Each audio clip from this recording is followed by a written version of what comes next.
this video, we are going to be discussing how you can get your own audience in Mailchimp. Now, today we're talking about audience. We're discussing what is an audience and how you can organize the audience. We're going to be talking about tags, groups, and segments. So, if you're an author, podcaster, or online coach and you want to learn how you can increase your sale, how you can get persons to buying your, whether buying your books, listening to your podcast, subscribing to your YouTube channel, this video is for you. So now let's roll it back a little bit. Let's explain what is an audience. In Mailchimp, an audience is a collection of contacts that you use to send marketing emails and other communications. So these things are going to be email addresses and other information related to the person that you've collected the email from. Okay? Imagine you are in an auditorium and you are speaking. Now on this is my website, and on my website I'll go to the author page and I show you.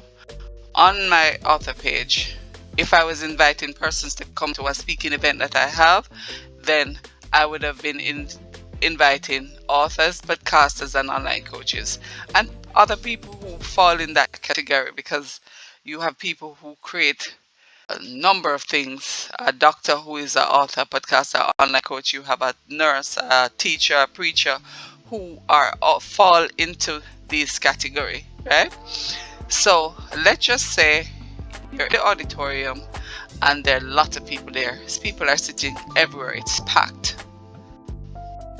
Now, this form is like the empty auditorium, right? But the moment that they come through the door of the auditorium, they would go to the section that say, are you an author? Are you a podcaster? And this is for online coach, others, right? So therefore they are going into different groups. For groups, these things people see and they get to choose which group they belong to, where they want to fall. And in every group, you're going to have, let's say you're an author. Now, you're an author, but what sort of books do you write? Are these books novels, or are they self-help books? Are they notebooks? Are they journals? What sort of books are they, right? Tags are internal. You only use that in-house. If I create a tag for my audience, they don't see it, only I see it. And groups are customer face preferences, and segments are filter for targeted email campaign. Tags are internal labels you apply to contacts for your own organization and segmentation within the Mailchimp software. They are not visible to subscribers. An example of a tag that would use is, let's just say, in each group in your audience, you can have a further divider that is called a tag. This divider is to categorize who these audience are. For example, you have the non-fiction author, you have fictional authors. Tags are internal labels you apply to contacts for your own organization and segmentation within Mailchimp. They are not visible to your subscribers. So just like how you see the groups here, you would not see the tags here. They are only visible to the person who is or creating their own Mailchimp account and setting up their audience and all of that, right? So an example of a tag would be if you separated your authors in non-fiction and fictions, right? If you say those that write novel, those who write self-help books, those who write children book, those who write journals, if you had the segments like that, because you'd want to talk to your audience differently. So now we have explained groups and we have explained tags. Then we're now going to explain what is a segment. Segments are filter. They're further filters that you use to create to target specific groups of contact based on various criteria. Now. These criteria can include tags, groups, and even merge tags. We're going to talk about merge tags further down in another video. So segments are filters that you use to create different criteria how these people are going to come together. For example, you will have those that open a segment can be those that opened the email, those that responded to your email, those that did not open to your email, those that unsubscribe to your list, those that you sent and there was absolutely no response. Now that we've started the new account, the next thing you want to do is create your audience. When you open the account, Mailchimp automatically gives you one audience when you sign up, right, for the free account. But as you're moving forward, you'd want to add more contacts to your list. Now, the best way to get this done is through your whether landing page or website. Or so I'm gonna go back to my website and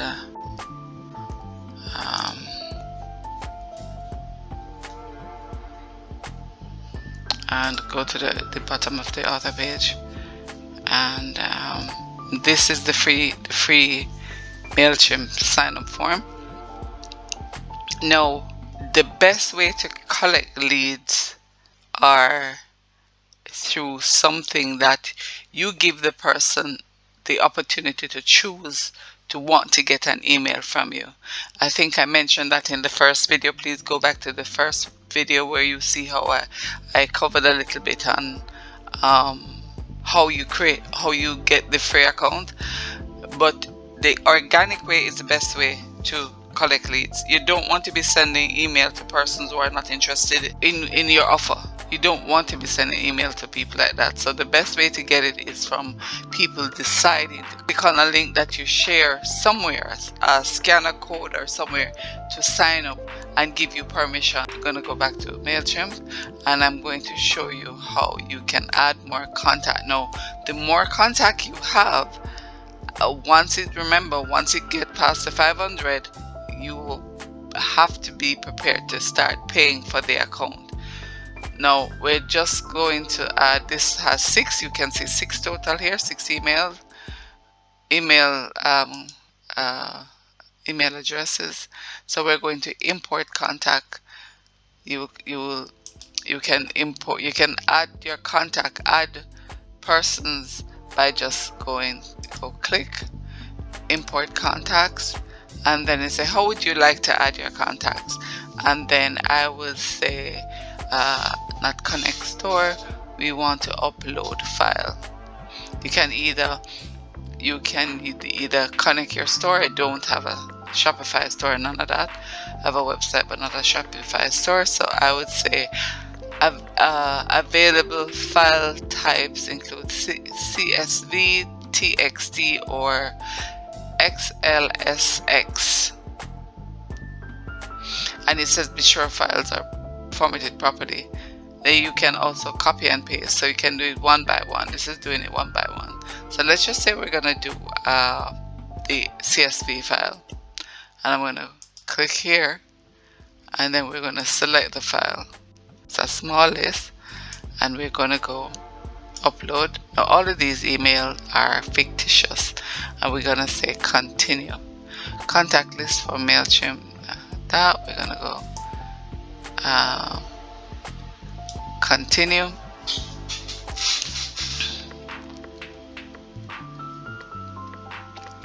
And they're going to be joining my author list. Now because I went ahead and did the work by creating some groups, then I need podcasts, and then I say join. So right now we'll be going to the authors. So book cover assistant, this is where we're gonna put them. Join as authors, and then we're going to say continue, and then it says search for, okay, tags. We have,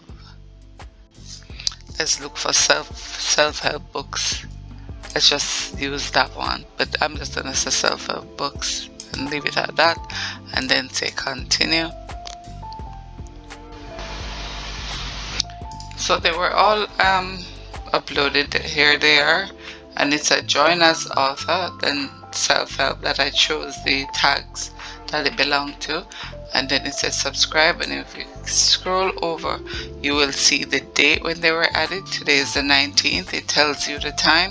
It tells you list import from file uploaded, and these 1, 2, 3 were uploaded today. Alright, so this is how you upload your audience. Now remember, you must not pass 500 unless you're ready to pay, right? Once you're ready to pay, you can go over to upgrade, or you can go over and choose a plan, and then or you can just upload and immediately it will ask you for your payment information, and you can just follow the steps. Alright, so we've done audience. We're going to discuss the different tags that are created, and how you can see the different tags there. Here they are. So when you're sending out email, you can be very specific who you want to send your how you want to send the information and who you want to send it to. Right? Am I sending it to the authors this time? Am I sending it to podcasters? Am I sending it to online coaches? Am I sending it to another group of people that I've created a tag for? Let's say somebody that has a cookbook, or somebody who is a client of mine, and I'm sending it to a client that I'm working on their YouTube channel, and I'm sending it to them. It's all going to be dependent. These are just for my purposes. The client, you on the other hand, your client will not see the tags. They will definitely see the groups, but not the tags. And that's for now. Remember to like, share, subscribe,